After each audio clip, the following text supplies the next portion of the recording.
Thank you, everybody, and welcome. Tonight, we're talking about cracking the code, what parents need to know about the SAT and the new enhanced ACT in 2025.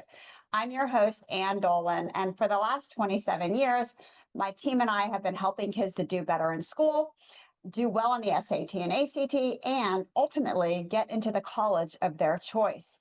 Tonight, I have an expert in the house with me. Please meet Pete Pecoraro. Welcome, Pete. Thank you, Ann. Thank you for having me back. Absolutely. I love talking to you about this subject because it's always changing and you're always on top of things to share the latest developments. So, to share with everybody a little bit about Pete, he is a test prep tutor here with me at Educational Connections. But he's also a professional development specialist, which means that he trains our tutors in the newest developments and best practices. He's a former high school teacher. He has a teaching degree from the University of Illinois. And for 11 years, he's been helping kids to improve their scores on the SAT and the ACT. So, Pete, a lot has changed, but we've seen that schools are, it started out with many of the Ivy Leagues, which often lead the way, but now so many schools have followed suit and they're saying, you know what? We like the data from the SAT and ACT. And at a time when there's a lot of great inflation and it's hard to know, hard to compare kids, standardized tests gives us data that really helps us to level the playing field. What are you seeing? Absolutely. I mean, this really has become like the dominant trend, the dominant aspect right now. And I think it's you hit on it right there. It's the schools are looking for what is a way to measure a differentiator amongst the many applications that they receive. The flood, the flood of candidates. So that data point seems to be that, they want that. It's one of the more predictive things that they can use to understand, would that student succeed at our institution? And it's something that's measurable and quantitative. You see the headlines on our slide here are just a small set of kind of like that show that this is becoming the dominant trend. Yeah, so schools that were once test optional are now saying, actually, we want to see your test scores. And it's interesting because when we look at very competitive schools, the data shows that actually standardized tests are the best predictor of first year outcomes than grades. So standardized tests can really help colleges to determine who gets in. Now, certainly not every school is going to require test scores, but even many of the schools that are test optional, you really have to look at their data, their common data set to understand, are they really test optional or are Yeah. they mostly accepting kids that have submitted tests? And what you'll find is that many of these universities, even though they say they're test optional, they really actually are test preferred, meaning that if you submit your test, that is important and it helps your application for sure.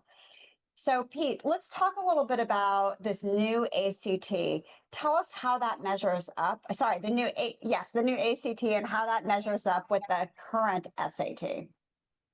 Yeah, the new ACT, they made some important changes. And it's funny that when you said new SAT there, that's relatively new as well. I mean, it's kind of like a little bit more stable now after a couple of years. But wow, I mean, these last 2 years, you talk about changes from either side. It's the ACT that's kind of changing the most right now. And some of the most important changes there are probably the biggest change is science is optional. It used to be a mandatory part of the test and would figure into the composite score. Now a student can go optional on science. So and it will not be part of the composite, even if you take it. It will be it's reported as a separate data item. They've responded to kind of some of the observations over the years that the test goes fast. So more time per question across the entire test on the ACT and fewer questions overall. So now you can see from our graphic there that the two tests, as far as length, are are pretty much the same, even though you'll face more questions on the ACT. The overall length of the test is about the same. That's with the science being optional. Basically, more time, fewer questions, more time per question, science optional. It Those are the almost biggest seems like, changes. yeah, with when the SAT rolled out the digital test, um, that the ACT was losing ground so much. I mean, especially in this area in the Mid Atlantic, many students just kind of know about the SAT because they've taken the PSAT for a few years. And they got such huge market share that the SAT is like, okay, wait, we got to do something. And then they came out with their own changes. I'm curious from your perspective, when you look at the current versions of both tests, which one do you think is most coachable? I feel I have felt for a long time, and nothing has really changed my mind on this, that the ACT is a slightly more teachable test, more coachable test, um, for a variety of reasons. It's more curriculum based. It's more kind of like student friendly in terms of vocabulary and academic tone and flavor. It makes it it makes it a more teachable test. However, I will say on the SAT side of things that you do get more time per question, even though it feels like a greater academic challenge. There's more time per question to sort it out, to unpack and think critically about what you're reading. So a lot of students feel like, okay, that's the test for me. It's harder, but if I have the time to work it out, I would like that. Um, but I, but in terms of kind of like teachability, I feel like the ACT is a slightly more teachable test. And let's talk a little bit more about the new ACT, but I want to kind of circle back and talk about, how do you know which test is better for your child? So before we do that, talk a little bit more about what's new on the ACT. You mentioned a few things already. Yeah, the shorter test overall. It used to be a 3-hour test. I mean, so that's like you were talking about right there, where a lot of people say, "Well, I'm going the SAT route." The ACT responded to that and said, "Well, we can't be like a much longer test." So, hence the changes. Fewer questions overall, more time per question. But even going beyond that, some of the passages are shorter on the reading, on the English and the reading, and even on the math. Another kind of like new aspect, it's easy to kind of overlook this, is the story problem, word problem setups on the math, where you would be given a setup that would control 3 or 4 questions. That's been eliminated. That aspect is gone. So now it's just one question right after another, not having them be part of a setup that you kind of have to understand. That's been done away with. So there are some stylistic changes to the ACT as well. Some of the reading passages are definitely shorter, and the English passages as well. So all of this adds up to a qualitatively different ACT than what we had before. So let's take a look at the sections. And I know science is optional, but can you talk a little bit about what a student can expect with the ACT? On the ACT, some of this is not very different. The order of the subjects is the same. It will always go in this order: English, math, reading, science. And if one elects to take the science, it will be the fourth section of the test. So the order is the same. The content, the types of things that the ACT is asking for, the overall content is largely the same. On English, the same type of grammar and punctuation, sentence structure, topics. That's staying the same. The math topics are largely the same as well. So some of the content hasn't changed. I mean, the content is relatively stable, but the presentation and style and time management, and length is. I think to me that's kind of like the thing that stands out. That's very different. Student can expect the subjects to go the same way and in the same order that they always have. Just a slightly different style to the Mhm. to the overall test. So I want to go back to the question about how do you know which test is best? I bet a lot of parents here their child's been exposed to the PSAT. And so they just kind of like naturally go the SAT route. But when should somebody maybe consider the ACT, especially with all these changes you mentioned? It's a great question. I mean, I think the way to look at that is you have a wonderful opportunity to assess the SAT by taking the PSAT. The P stands for preliminary. So a lot of students have taken that preliminarily, and through the Blue Book app, You could take a practice test there and get a pretty good feel for SAT and kind of think about like what your goal is, the schools you've looked at. Can I work with that? Did it go pretty well? How did you feel about the math? How did you feel about taking the entire test digitally? All of that feels pretty good through your exposure to SAT, then I'd say that's, you have a pretty strong indication of that. Let's say that like you took that, tried the PSAT, it's like, wow, it's like I felt like really lost. I'm not happy with my score. I'm not um the reading way hard, way dense. Lots to unpack. And that feels kind of like uneasy. Then I think that's a good juncture at which to say, well, let me look at the other test. I feel like start with the SAT, and then if that's not giving you kind of like the good fit, then turn your attention to the ACT, and we as our company can help you kind of like navigate that decision. Yeah, for sure. We can certainly, if your child's in that boat and you're like, oh, I'm not sure. Also, we'll talk about the timing of the test, when to take these tests, but we're happy to help you completely free. Just give us a call and we'll walk you through it based on lots of factors like the age of your child, which math they've taken, what their extracurriculars are like. All those things play a role in determining timing and which test.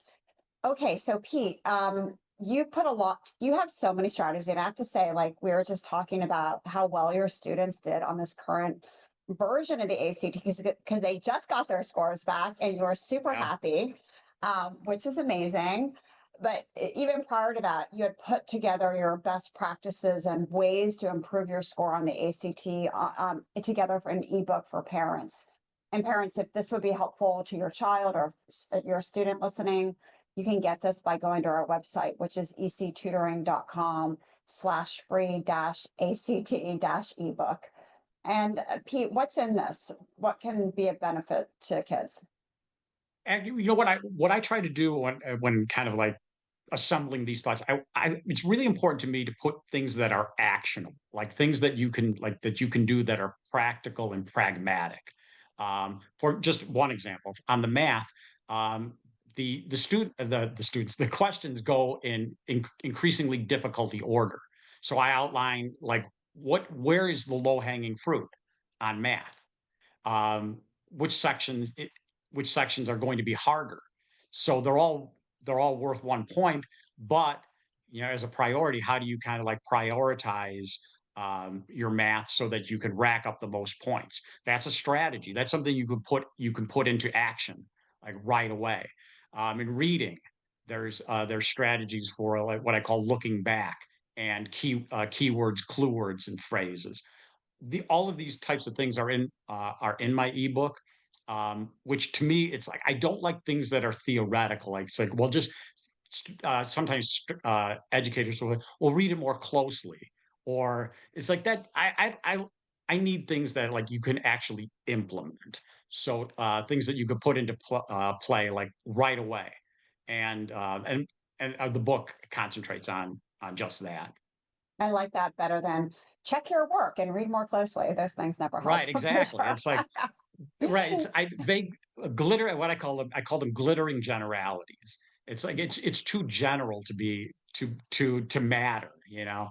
It's, students need things that they can like, that are actionable. So, For um, sure. that's what we tried to do. Pete, I know we talked a little bit about the new ACT and also the SAT, but what's really important to know, because parents sometimes ask this, like, well, does Virginia Tech like the ACT better or the SAT? What about, William and Mary? And the truth is that schools don't favor one over another. Can you talk a little bit about that? Yeah, this is one of the most common myths. I mean, it's like just yesterday I had somebody asking this very question, thinking that a school would favor the SAT. And I want to say to the folks that are viewing, whatever test you decide, when you go through that process, what I'd like you to know is that the schools, the admissions offices, look at them equally. They're treated equally as part of the admissions decision. So find the test that you feel like is kind of the best fit for you, and the schools do not favor one over the other. They're all considered on equal terms. So really important. The myth You persists to this very yes, day. it sure does. So you mentioned taking that one test. And we've long really supported the idea of you don't need to split your focus and study equally for both tests. You can pick your lane, study for that test, really put all your eggs in that basket and work really hard because you're putting forth your effort in one direction. Obviously, you're not splitting your focus, and that's more favorable for kids. Tell us a little bit about that, and then at any point, do you, because sometimes we see kids take that approach, and then at the end they'll say, oh, and I'm also going to throw this test in. What do you think? Yeah, and the tests are different. I mean, I think what you're alluding to there is they're different. I get this question a lot. Is like how much do they have in common, or what is the overlap? Over the years, I now this is art as much as science. I'd say that there's kind of like 60% overlap between the two. Well, that's a significant amount of unoverlap. They're kind of like 40% different. That's a lot. That's almost half. There's enough of them about that are different. So that's why I kind of like strongly favor the idea. It's like, let's find something that works for you and kind of stick with it, because to divide your time and kind of like go to take a detour is going to require significant amount of effort and time and energy to do that. So the students who I feel like kind of like get the most out of it, or are most prepared, find a test that they can kind of favor and drill down on it, so that you get really good at that one thing, because the other thing is different enough to require a completely different mindset, and approach. So Makes that's the way sense. I would look at it. And the students who do that, they're able to get the lift. Yeah, that makes sense, Pete. All right, so let's shift gears and talk about super scoring, because super scoring is a way for kids to really improve their overall score, and it's the score that colleges see. Can you tell us what this means and how it works? Yeah, absolutely. Super scoring is a method, and the method involves taking your very best subject scores from as many different tests as you might have taken. Could be two or more. You have to take at least two in order for a super score to exist. But many students take it two, three, four times.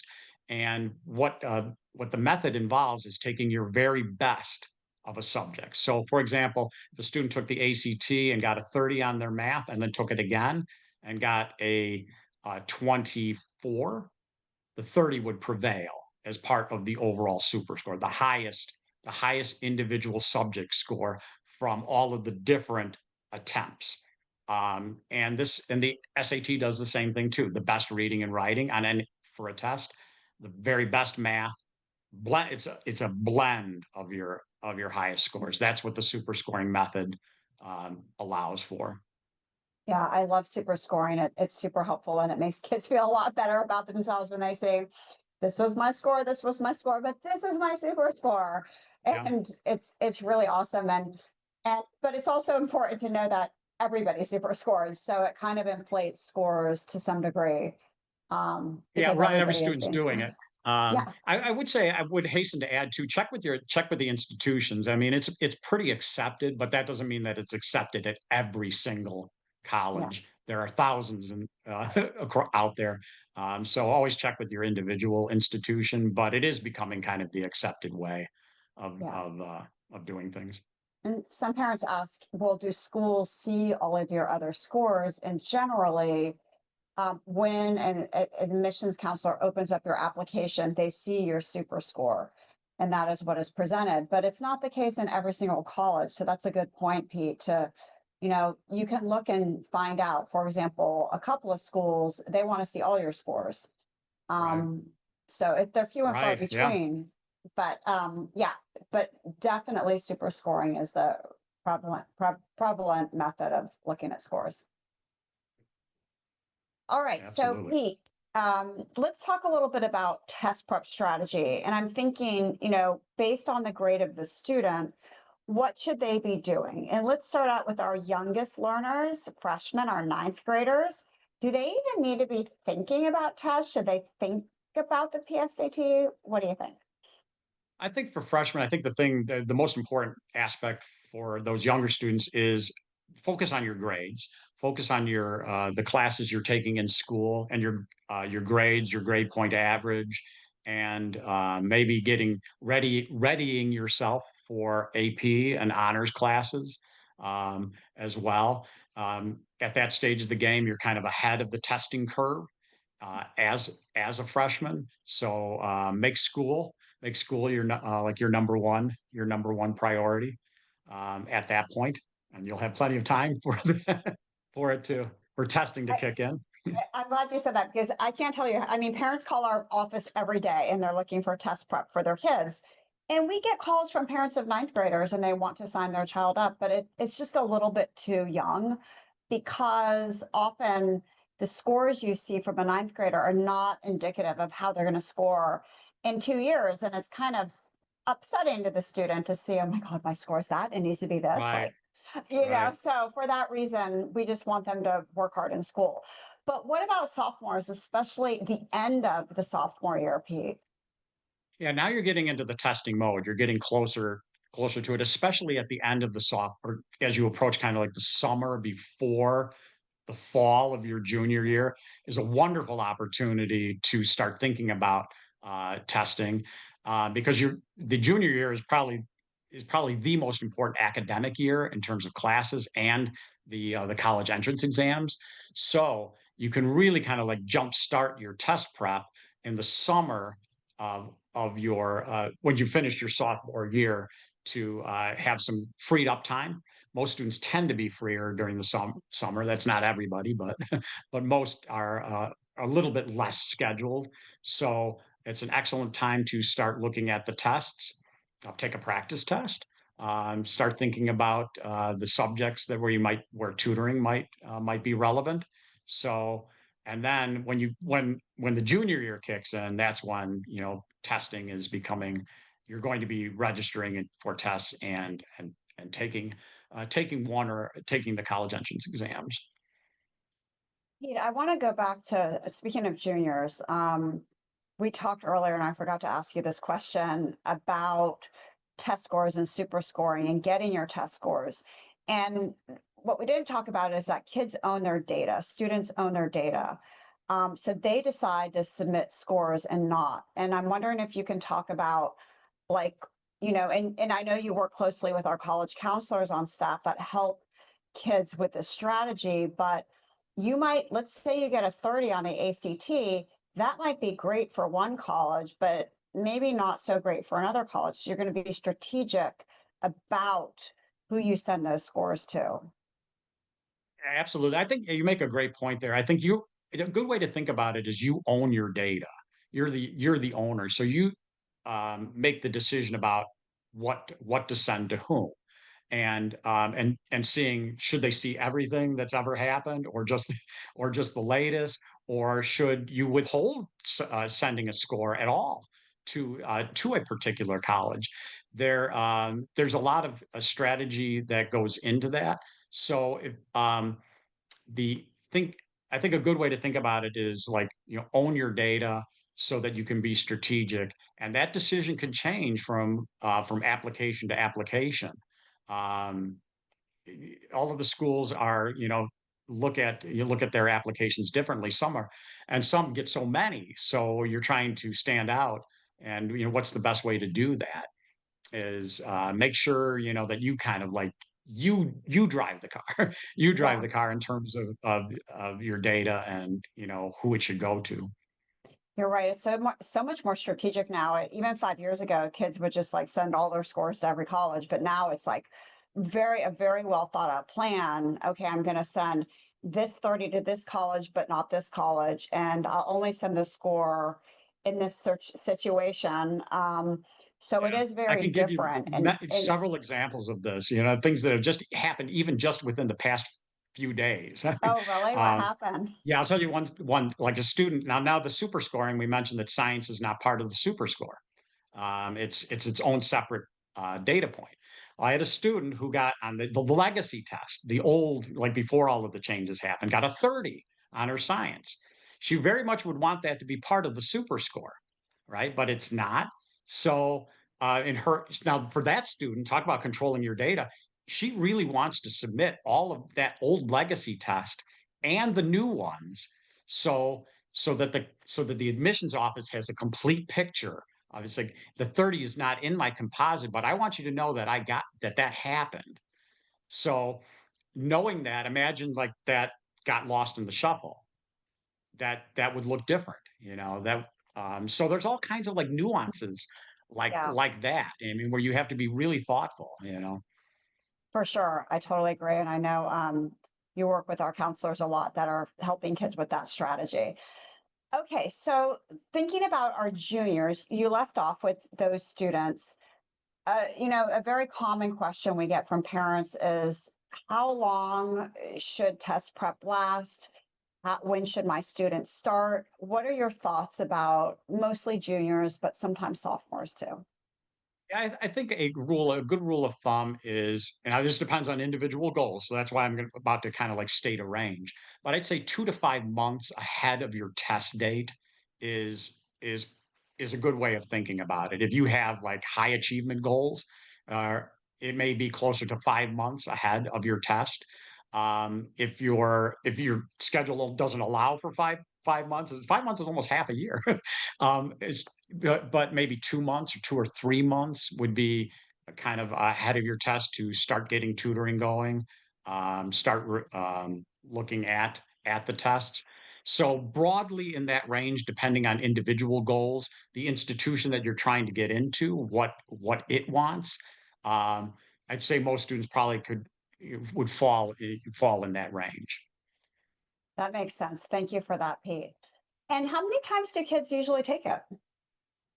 You know, I'd say the most common number is 3 times, nowadays. So, I have students who take it twice, but I'd say probably the more common amount of attempts is 3, and it's a rarity event nowadays for a student to do it once. Like, one and done that's like when I was a student back in the Stone Age, but everybody seems to take it, 2 or 3 times, 3 being the most, the most often. It makes sense because you wouldn't want to take it once. You'd miss out on super scoring. You want to take it at least twice. So you get that Right, option. and think about, like, the stress and nerves of doing anything for the first time, right? You feel like you're, like, ready, and True. you probably reasonably are, but it's new. So you establish the baseline as far as kinda like your time management, your stress, your nerves. The second time you do anything, it's like, well, some of the mystery and anxiety is stripped away, so that's another reason I'll take it a second time, a third time. I'm used to it. I know what to expect. Yeah, I also like that strategy because, ideally you're prepping up to that first test, you're getting your score back, which, we thought they'd be a shorter period, but still taking a little while, like up to Yeah, 2 weeks. And then you want to look at your low scores and prep some more, and then take it again. And it's often that absolutely. calming your nerves, but also like focusing on your areas of weakness, which is a better idea to boost your score than like an overall approach or just like looking at Absolutely, the and good things.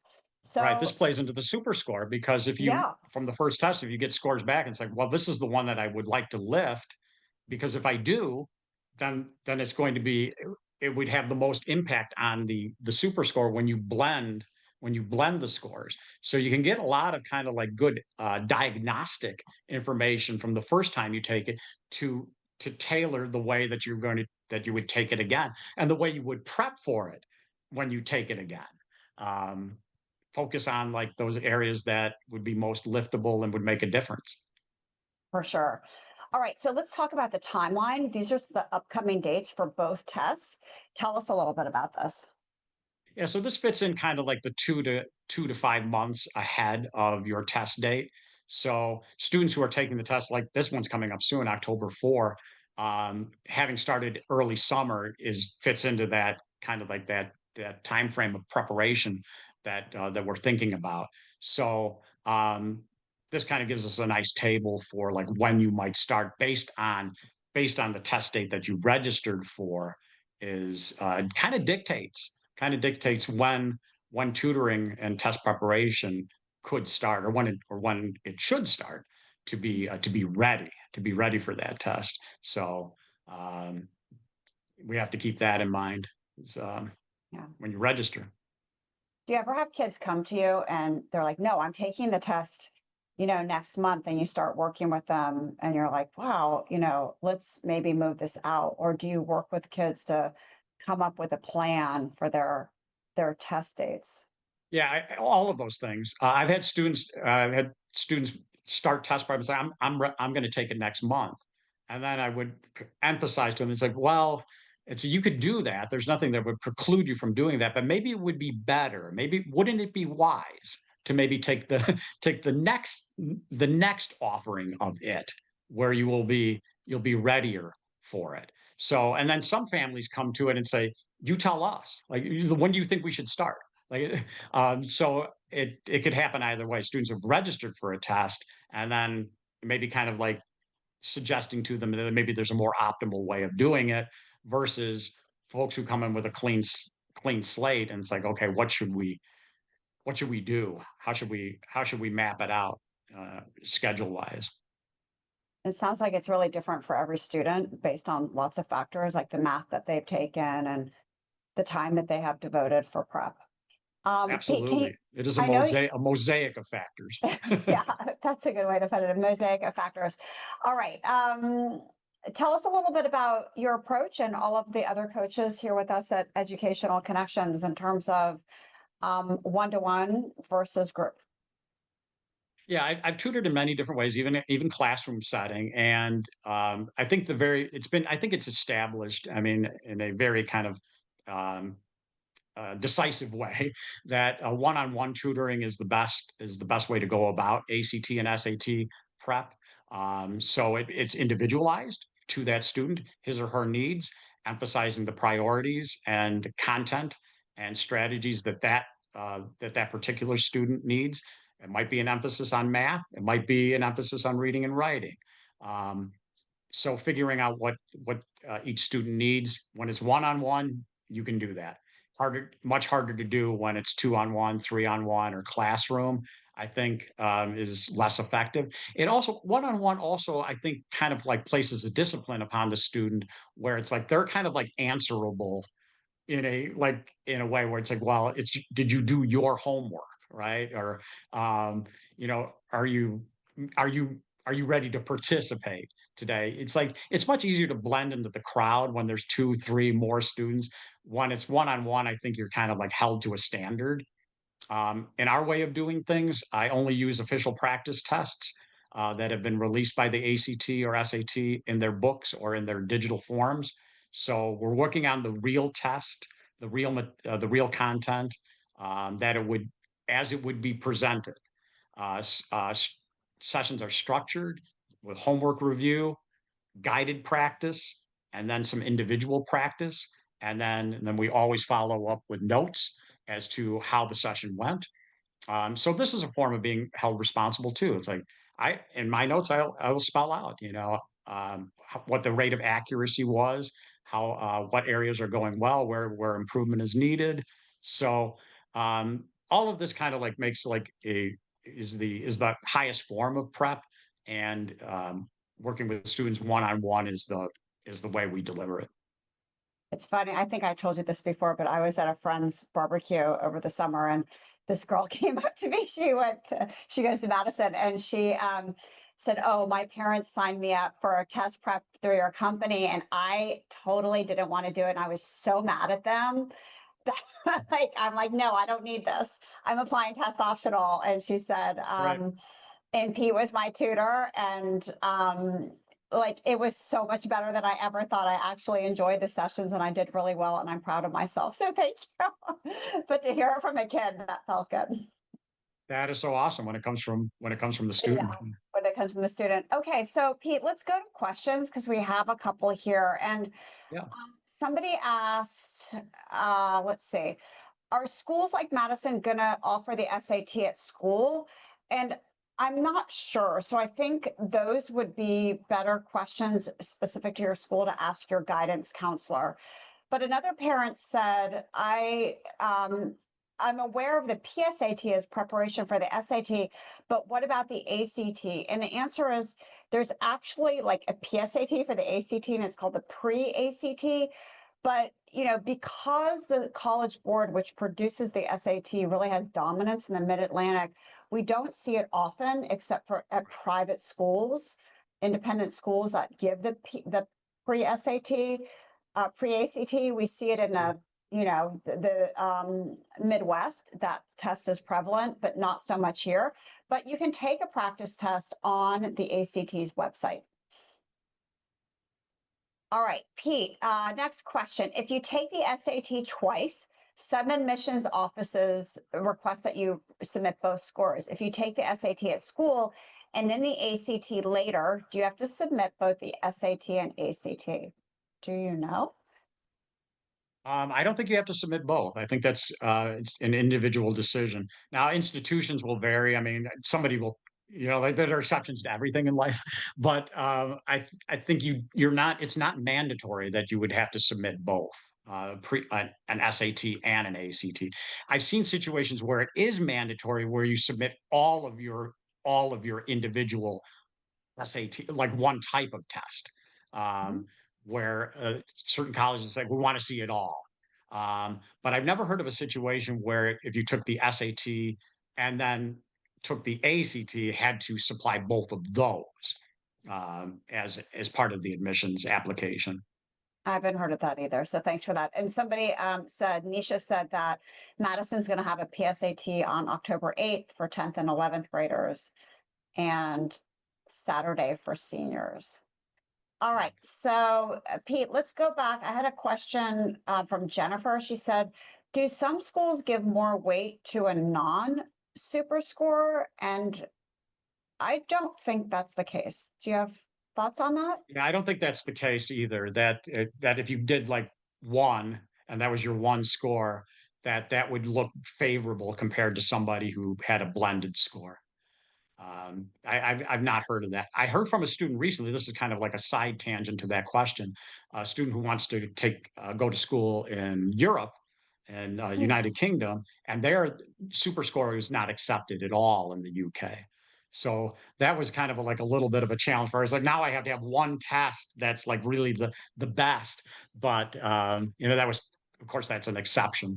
I know of no case where like a standalone score would look better than somebody's super score.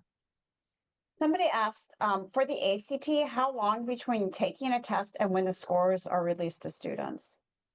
That's a good question. It used a very good question. It used to be 7 to 10 days, and just recently, with the most recent, now this is due to the newness of the thing. I assume with the September test that the students just took, it took 2 weeks, which is longer than it's been in a long time. It's usually they turn it around in 7 to 10 days. Now it's closer to like 14 plus days.